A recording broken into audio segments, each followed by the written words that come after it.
ಶಿವಕುಮಾರ್ 8 ಜಿಲ್ಲೆಗೆ ಇಲ್ಲಿ ಅವಕಾಶ ತಪ್ಪಿರೋದು ನಾವು ನೋಡ್ತೀವಿ. ಪ್ರಾದೇಶಿಕವಾರು ಅಂತ ಹೇಳ್ತಿರ್ತೀವಿ, ಜಾತಿವಾರು ಅಂತ ಹೇಳ್ತಾ ಇರ್ತೀವಿ. ಈಗ ನೋಡಿ, ಬ್ರಾಹ್ಮಣ ಕೋಟಾದಡಿ ಒಬ್ರಿಗೂ ಅವಕಾಶ ಇಲ್ಲ. ದಿನೇಶ್ ಗುಂಡೂರಾವ್ ಇದ್ದರು ಸಿದ್ದರಾಮಯ್ಯ ಸಂಪುಟದಲ್ಲಿ, ಈಗ ಒಬ್ಬರು ಇಲ್ಲ. MLC ಅವ್ರಿಗೂ ಅಲ್ಲಿ ಮಣೆ ಹಾಕಿಲ್ಲ. ಹಾಗಾಗಿ ಆ ಸಮುದಾಯದ ಆಕ್ರೋಶ ಕೂಡ ಇದೆ. ಮತ್ತು ಜಿಲ್ಲಾವಾರು ಇಲ್ಲಿ ಎಲ್ಲೋ ಒಂದು ಕಡೆ 8 ಜಿಲ್ಲೆಗಳನ್ನು ಕಡೆಗಣನೆ ಮಾಡಿರೋದು ಪ್ರಾದೇಶಿಕವಾರು ನೋಡೋದಾದ್ರೆ ಮುಂದಿನ ದಿನಗಳಲ್ಲಿ ವೋಟ್ ಬ್ಯಾಂಕ್ ಡ್ಯಾಮೇಜ್ ಆಗ್ಬೋದು ಹೆಂಗಂತ? ಈ ಒಂದು ಆತಂಕ ಕೂಡ ರಾಜ್ಯ ನಾಯಕರಿಗೂ ಕೂಡ ಇದೆ. ಆದ್ರೆ ಹೆಚ್ಚಿನ ಅವಕಾಶಗಳನ್ನ ಮಾಡಿಕೊಡೋದಕ್ಕೆ ಸಾಧ್ಯ ಇಲ್ಲ. ಲಿಮಿಟೆಡ್ ಸ್ಥಾನಗಳು ಇದ್ದಿದ್ರಿಂದ ಈ ಒಂದು ನಿರ್ಧಾರವನ್ನ ತೆಗೆದುಕೊಂಡಿದ್ದಾರೆ ಪ್ರಭು. ಸೊ ಇಲ್ಲಿ ನೋಡಿ, ತುಮಕೂರು ಜಿಲ್ಲೆಯಲ್ಲಿ ಪರಮೇಶ್ವರ್ ಅವರನ್ನ ಹೊರತುಪಡಿಸಿದ್ರೆ 11 ವಿಧಾನಸಭಾ ಕ್ಷೇತ್ರಗಳು ಬರುತ್ತೆ. 2 ಲೋಕಸಭಾ ಕ್ಷೇತ್ರಗಳಿಗೆ ವಿಧಾನಸಭಾ ಕ್ಷೇತ್ರಗಳು ಹಂಚಿಕೆಯಾಗತ್ತೆ ಲೋಕಸಭಾ ಚುನಾವಣೆ ಸಂದರ್ಭದಲ್ಲಿ. ಇಂತಹ ದೊಡ್ಡ ಜಿಲ್ಲೆಗೆ ಕೇವಲ ಒಬ್ಬರು ಮಾತ್ರ ಸಚಿವರಿದ್ದಾರೆ. ಪ್ರತಿ ಬಾರಿ 2 ಸಚಿವ ಸ್ಥಾನಗಳನ್ನ ಅಲ್ಲಿ ನೀಡಲಾಗ್ತಾ ಇತ್ತು. ಈ ಬಾರಿ ಗುಬ್ಬಿ ವಾಸು, ತಿಪ್ಟೂರು ಷಡಕ್ಷರಿ ಹಾಗೆ ಜಯಚಂದ್ರ ಹಾಗೆ ರಾಜಣ್ಣ ಅವರು ಮುಂಚೂಣಿಯಲ್ಲಿ ಇದ್ರು. ರಾಜಣ್ಣ ಅವರು ನನಗೆ ಯಾವುದೇ ಅವಕಾಶ ಬೇಡ ಅಂದ್ರು ಕೂಡ ಬಹಳಷ್ಟು ಪ್ರಯತ್ನವನ್ನ ಮಾಡಿದ್ರು. ಹಿರಿಯ ನಾಯಕರನ್ನ ಭೇಟಿ ಮಾಡಿದ್ರು, ವರಿಷ್ಠರನ್ನ ಭೇಟಿ ಮಾಡಿದ್ರು. ಆದ್ರೆ ತುಮಕೂರು ಜಿಲ್ಲೆಗೂ ಕೂಡ ಅವಕಾಶ ಸಿಕ್ಕಿಲ್ಲ. ದೊಡ್ಡ ಜಿಲ್ಲೆ, ಮುಂದಿನ ದಿನ ವೋಟ್ ಬ್ಯಾಂಕ್ ಚದುರುವಂತಹ ಲಕ್ಷಣಗಳು ಕೂಡ ಇದೆ. ಯಾಕಂದ್ರೆ ಬರುವಂತಹ ಜಿಲ್ಲಾ ಪಂಚಾಯತ್, ತಾಲೂಕ್ ಪಂಚಾಯತ್ ಚುನಾವಣೆಗಳಲ್ಲಿ ಅದರ ಎಫೆಕ್ಟ್ ಆಗತ್ತೆ. ದೊಡ್ಡ ಜಿಲ್ಲೆಗೆ ಒಂದೇ ಸಚಿವ ಸ್ಥಾನ ಅನ್ನುವಂಥದ್ದಾಗ್ಲೇ ಬಹಳಷ್ಟು ನಾಯಕರ ಅಸಮಾಧಾನಕ್ಕೂ ಕಾರಣ ಆಗಿದೆ. ಅಲ್ಲಿನ ಜಿಲ್ಲೆಯ ಜನರ ಅಸಮಾಧಾನಕ್ಕೂ ಕೂಡ ಕಾರಣ ಆಗಿದೆ. ಹಾಗೆ ರಾಯಚೂರು ಜಿಲ್ಲೆಯಲ್ಲೂ ಕೂಡ ಸಾಕಷ್ಟು ಅಸಮಾಧಾನ ಇದೆ. ಜಿಲ್ಲೆಗೆ ಒಂದು ಸಚಿವ ಸ್ಥಾನವನ್ನ ನೀಡಿಲ್ಲ ಅಂತೇಳಿ. ಯಾದಗಿರಿ ಜಿಲ್ಲೆಗೂ ಕೂಡ ಸಚಿವ ಸ್ಥಾನವನ್ನ ನೀಡಲಿಲ್ಲ, ಅಲ್ಲೂ ಕೂಡ ಬಹಳಷ್ಟು ಅಸಮಾಧಾನ ಇದೆ. ಉತ್ತರ ಕನ್ನಡ ಜಿಲ್ಲೆಗೂ ಕೂಡ ಸಚಿವ ಸ್ಥಾನವನ್ನ ಕೊಟ್ಟಿಲ್ಲ, ಅಲ್ಲೂ ಅಸಮಾಧಾನ ಇದೆ. ಹಾಗೆ ಚಿಕ್ಕಮಗಳೂರು ಕೂಡ ಗಾಯತ್ರಿ ಶಾಂತೇಗೌಡ ಅವರಿಗೆ ಕೊಟ್ಟಿದ್ರೆ ಎಲ್ಲೋ ಒಂದು ಕಡೆ ಸೈಲೆಂಟ್ ಆಗ್ತಾ ಇತ್ತೇನೋ. ಆದ್ರೆ ಅವರಿಗೂ ಕೂಡ ಈಗ ಮಿಸ್ ಆಗಿರೋದ್ರಿಂದ ಜಿಲ್ಲೆಯಲ್ಲಿ 5 ಶಾಸಕರು ಇದ್ದಾರೆ. 7 ಜನ ಇದ್ರೂ ಕೂಡ ಅವಕಾಶ, ಒಂದು ಸಚಿವ ಸ್ಥಾನ ಕೊಟ್ಟಿಲ್ಲ ಅನ್ನುವಂತ ಅಸಮಾಧಾನ ಅಲ್ಲಿಯೂ ಕೂಡ ಇದೆ. ಹಾಗಾಗಿ ಚಿಕ್ಕಬಳ್ಳಾಪುರ ಜಿಲ್ಲೆಗೆ ಅವಕಾಶ ಸಿಕ್ಕಿಲ್ಲ. NC ಸುಧಾಕರ್, ಪ್ರದೀಪ್ ಈಶ್ವರ್ ಹಾಗೆ ಬಾಗೇಪಲ್ಲಿ ಸುಬ್ಬಾರೆಡ್ಡಿ ಅವರ ಹೆಸರುಗಳು ಮುಂಚೂಣಿಯಲ್ಲಿದ್ವು. ಒಬ್ಬರಿಗೂ ಕೂಡ ಇಲ್ಲಿ ಅವಕಾಶವನ್ನ ಸೊ ಹಾಗಾಗಿ ಅಲ್ಲೂ ಕೂಡ ಬಹಳಷ್ಟು ಅಸಮಾಧಾನ ಇದೆ. ಕೋಲಾರದಲ್ಲೂ ಕೂಡ ಬಹಳಷ್ಟು ಅಸಮಾಧಾನ ಇದೆ. ಸೊ ಇದು ಮುಂದಿನ ದಿನಗಳಲ್ಲಿ ದೊಡ್ಡ ಮಟ್ಟದ ಡ್ಯಾಮೇಜ್ ಸೃಷ್ಟಿ ಮಾಡುವಂತ ಸಾಧ್ಯತೆಗಳು ಕೂಡ ಇದೆ ಪ್ರಭು. ಹಾಗೆ ಮಹಿಳಾ ಕೋಟಾದಲ್ಲೂ ಕೂಡ ಒಬ್ಬರಿಗೂ ಅವಕಾಶ ಸಿಗದೆ ಇರೋದ್ರಿಂದ ಮಹಿಳಾ ಕೋಟಾದಲ್ಲೂ ಕೂಡ ಈಗ ಹೆಣ್ಣು ಮಕ್ಕಳ ಮತದಾರರು ಏನಿದ್ದಾರೆ ಅವ್ರ ಅವಕಾಶ ಸಿಕ್ಕಿಲ್ಲ. ಇಲ್ಲಿ ಸರ್ಕಾರದಲ್ಲಿ ಅವಕಾಶಗಳ ನಿರೀಕ್ಷೆ ಇತ್ತು, ಆದ್ರೆ ಕೊಟ್ಟಿಲ್ಲ ಅನ್ನುವಂತಹ ಅಸಮಾಧಾನ ಅವರಿಗೆ ಹೋಗಿದ್ದೆ. ಆದ್ರೆ ಮುಂದೆ ಅದು ವೋಟ್ ಬ್ಯಾಂಕ್ ಏನಾದ್ರೂ ಡೈವರ್ಟ್ ಆಗಿದ್ದೆ ಆದ್ರೆ ಅಲ್ಲೂ ಕೂಡ ಸರ್ಕಾರ ಪಕ್ಷಕ್ಕೆ ದೊಡ್ಡ ಡ್ಯಾಮೇಜ್ ಆಗತ್ತೆ ಪ್ರಭು. ಬಟ್ ಶಿವಕುಮಾರ್, ಎಲ್ಲೋ ಅನಿಸ್ತಾ ಇದೆ ಈಗ ಯಾವ ರೀತಿ ಅಂದ್ರೆ ವೈಯಕ್ತಿಕ ಪ್ರತಿಷ್ಠೆಗೆ ಬಿದ್ದು ಹಿಂಗಾಯ್ತಾ ಅಂತ ಹೇಳಿ. ಯಾಕಂದ್ರೆ ನೋಡಿ, ಅಲ್ಲಿ ಆಯ್ತಪ್ಪ ಮಾಸ್ ಲೀಡರು, ಅವ್ರ ಹಿಂದೆ ಒಂದು 10 ಜನ MLA ಬರ್ತಾರೆ, 10 ಜನ MLAಗಳನ್ನ ಗೆಲ್ಸ್ಕೊಂಡು ಬರುವಂಥ ಅವ್ರ ತಾಕತ್ತಿದೆ, ಅಂಥವ್ರಿಗೆ ಕೊಟ್ಟರೆ ಅದು ಓಕೆ. ನಾವು ಗಮನಿಸ್ತಾ ಇದ್ದೀವಿ ಕೆಲವೊಂದಿಷ್ಟು ಹೆಸರುಗಳಿಗೆ ಬಹಳಷ್ಟು ಆಕ್ಷೇಪ, ಕೊಟ್ಟಂತವ್ರಿಗೆ ಮತ್ತೆ ಕೊಟ್ಟಿದ್ದಾರೆ ಅಂತೇಳಿ. ಎಲ್ಲೋ ಒಂದು ಕಡೆ ವೈಯಕ್ತಿಕ ಪ್ರತಿಷ್ಠೆಗೆ ಬಿದ್ದು ಈ ರೀತಿ ಆಯ್ತಾ ಅಂತ? ಸಹಜವಾಗಿ ಆ ಪ್ರಶ್ನೆಗಳು ಬರುತ್ತೆ ಪ್ರಭು.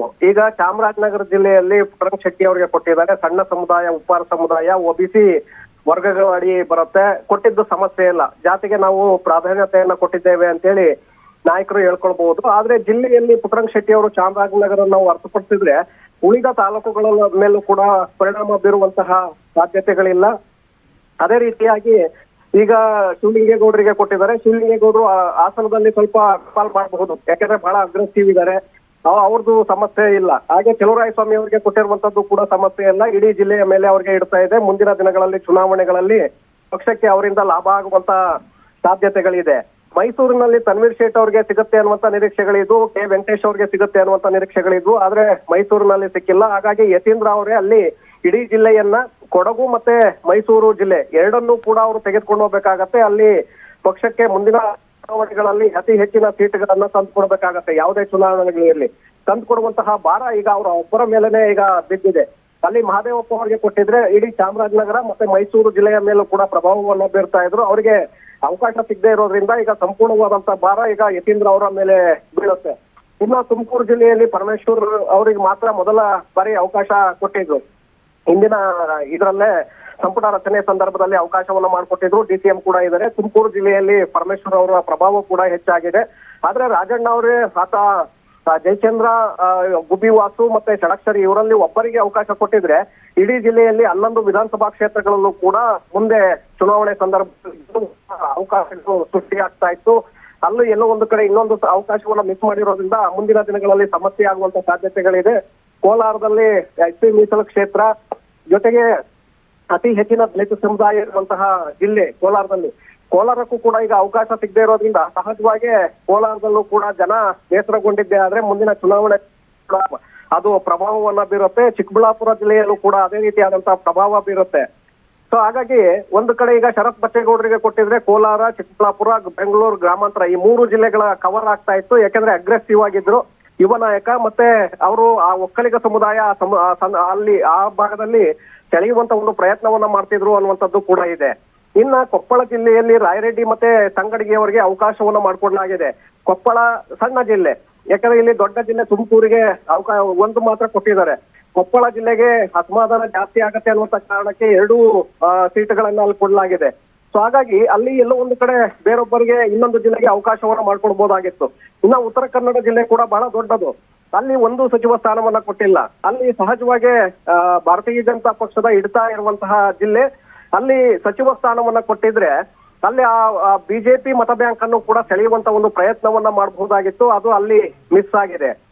ಶಿವಮೊಗ್ಗ ಜಿಲ್ಲೆಯಲ್ಲಿ ಮಧು ಬಂಗಾರಪ್ಪ ಅವ್ರಿಗೆ ಕೊಟ್ಟಿರೋದ್ರಿಂದ ಸಹಜವಾಗಿ ಸಮಸ್ಯೆ ಏನಿಲ್ಲ. ಯಾಕೆಂದ್ರೆ ಕರಾವಳಿ ಭಾಗದಲ್ಲಿ ಇರುವಂತಹ ಈಡಿಗ ಸಮುದಾಯವನ್ನ ಸೆಳೆಯುವಲ್ಲಿ ಅವರು ಸಮರ್ಥರಿದ್ದಾರೆ. ಹಾಗಾಗಿ ಅದು ಅವರಿಗೆ ಅಲ್ಲಿ ಪ್ಲಸ್ ಆಗಬಹುದು, ಆ ಪಕ್ಷಕ್ಕೆ ಅಲ್ಲಿ ಪ್ಲಸ್ ಆಗತ್ತೆ, ಅವರಿಂದ ಸಮಸ್ಯೆ ಏನಿಲ್ಲ. ಅದೇ ರೀತಿಯಾಗಿ ಗುಲ್ಬರ್ಗಕ್ಕೆ 3 ಸಚಿವ ಸ್ಥಾನಗಳನ್ನ ಕೊಡಲಾಗಿದೆ. ಗುಲ್ಬರ್ಗದಲ್ಲೂ ಕೂಡ ಸಮಸ್ಯೆ ಇಲ್ಲ. 3ರಿಂದಲೂ ಕೂಡ ಜಿಲ್ಲೆಯಲ್ಲಿ ಹೆಚ್ಚಿನ ಮತ ಬ್ಯಾಂಕ್ ಅನ್ನ ಪಕ್ಷದತ್ತ ಸೆಳೆಯುವಂತ ಪ್ರಯತ್ನ. ಬಟ್ ಶಿವಕುಮಾರ್, ಈಗ ಸಿದ್ದರಾಮಯ್ಯನವರು ಸಿದ್ದರಾಮಯ್ಯನವರ ಒಂದು ಕ್ಯಾಬಿನೆಟ್ ಇದ್ದಾಗ ಅಲ್ಲಿ ಅಸಮಾಧಾನ ಇರ್ತಿತ್ತು. ಬಟ್ ಒಳಗಷ್ಟೇ ಇಷ್ಟು ದೊಡ್ಡ ಮಟ್ಟದಲ್ಲಿ ಸ್ಫೋಟ ಆದಂಥ ಉದಾಹರಣೆಗಳು ನಾವು ಯಾವತ್ತೂ ಕೂಡ ನೋಡಿಲ್ಲ ಸಿದ್ದರಾಮಯ್ಯ ಅವಧಿಯಲ್ಲಿ. ಬಟ್ ಡಿ ಕೆ ಶಿವಕುಮಾರ್ ಅವರಿಗೆ ಇದು ಯಾವ ರೀತಿ ಸವಾಲಾಗ್ಬೋದು ಅಂತ ಹೇಳಿ? ಖಂಡಿತ ಪ್ರಭು, ಯಾಕೆಂದ್ರೆ ಸಿದ್ದರಾಮಯ್ಯ ಅವರು ಹಿರಿಯ ನಾಯಕರು, ಸುದೀರ್ಘವಾದಂತ ರಾಜಕೀಯ ಅನುಭವ ಇತ್ತು. 45 ವರ್ಷಗಳಿಗೂ ರಾಜಕೀಯ ಅನುಭವ ಇದ್ದಿದ್ರಿಂದ ಎಲ್ಲೆಲ್ಲಿ ಅಸಮಾಧಾನಗಳಾಗತ್ತೆ ಅವರನ್ನ ಯಾವ ರೀತಿಯಾಗಿ ಸಮಾಧಾನ ಮಾಡಬೇಕು, ಮತ್ತೆ ಎಲ್ಲಿ ಸಮಾನತೆಯನ್ನ ಕೊಡಬೇಕು, ಯಾವ್ಯಾವ ಜಾತಿಗಳಿಗೆ ಅವಕಾಶವನ್ನ ಮಾಡಿಕೊಟ್ರೆ ಯಾವ ನಾಯಕರು ಸಮರ್ಥರಿದ್ದಾರೆ ಅಂತವರನ್ನ ಆ ರೀತಿ ಅದನ್ನ ಹೈಕಮಾಂಡ್ಗೆ ತಿಳಿಸುವಂತ ಮನವರಿಕೆ ಮಾಡುವಂತ ಪ್ರಯತ್ನ ಆಗ್ತಾ ಇತ್ತು. ಹಾಗಾಗಿ ಅಸಮಾಧಾನಗಳು ಇಷ್ಟು ಪ್ರಮಾಣದಲ್ಲಿ ಹೇಳ್ತಾ ಇರಲಿಲ್ಲ. ಕಾರಣ ಎಲ್ರಿಗೂ ಕೂಡ ಫ್ರೀ ಬಿಡ್ತಾ ಇದ್ರು, ಎಲ್ರಿಗೂ ಕೂಡ ಯಾವುದೇ ಇಡ್ತಾ ಇರಲಿಲ್ಲ. ಸಿದ್ದರಾಮಯ್ಯ ಅವರು ಸಂಪೂರ್ಣವಾದಂತಹ ಅಧಿಕ ಸ್ವಾತಂತ್ರ್ಯವನ್ನ ಸಚಿವರಿಗೆ ಕೊಡ್ತಾ ಇದ್ರು. ಅವರ ಇಲಾಖೆಯಲ್ಲಿ ಸಚಿವರೇ ಸಮರ್ಥ ಯಾವುದೇ ನಿರ್ಧಾರಗಳನ್ನ ಸಮರ್ಥವಾಗಿ ಸ್ವತಂತ್ರವಾಗಿ ತೆಗೆದುಕೊಳ್ಳೋದಕ್ಕೆ ಅವರ ಸಂದರ್ಭದಲ್ಲಿ ಅವಕಾಶಗಳಿತ್ತು. ಶಾಸಕರಿಗೂ ಕೂಡ ಶಾಸಕರು ಏನ್ ಸಮಸ್ಯೆ ಅಂತೇಳಿ ಮುಖ್ಯಮಂತ್ರಿಗಳನ್ನ ಭೇಟಿ ಮಾಡ್ತಾರೆ, ಆ ಸಂದರ್ಭದಲ್ಲಿ ಅದನ್ನ ಪರಿಹರಿಸುವಂತ ಒಂದು ಕೆಲಸವನ್ನು ಕೂಡ ಮಾಡ್ತಾ ಇದ್ರು. ಶಾಸಕರಿಗೆ ಹೆಚ್ಚಿನ ಅನುದಾನವನ್ನು ಕೂಡ ಕೊಡ್ತಾ ಇದ್ರು. ಅದೇ ಈಗ ಡಿ ಕೆ ಶಿವಕುಮಾರ್ ಅವರು ಕೂಡ ಅದೇ ರೀತಿಯಾಗಿ ಮಾಡ್ಬೇಕಾಗತ್ತೆ. ಈಗ ಅಸಮಾಧಾನವನ್ನ ಶಮನ ಮಾಡುವಂತ ಒಂದು ಪ್ರಯತ್ನವನ್ನ ಮೊದಲಿಗೆ ಮಾಡ್ಬೇಕಾಗತ್ತೆ, ಮತ್ತೆ ಎಲ್ಲರನ್ನೂ ಕೂಡ ವಿಶ್ವಾಸಕ್ಕೆ ತೆಗೆದುಕೊಳ್ಬೇಕಾಗತ್ತೆ. ಪ್ರಭು, ಥ್ಯಾಂಕ್ ಯು ಶಿವಕುಮಾರ್ ಮಾಹಿತಿಗಾಗಿ.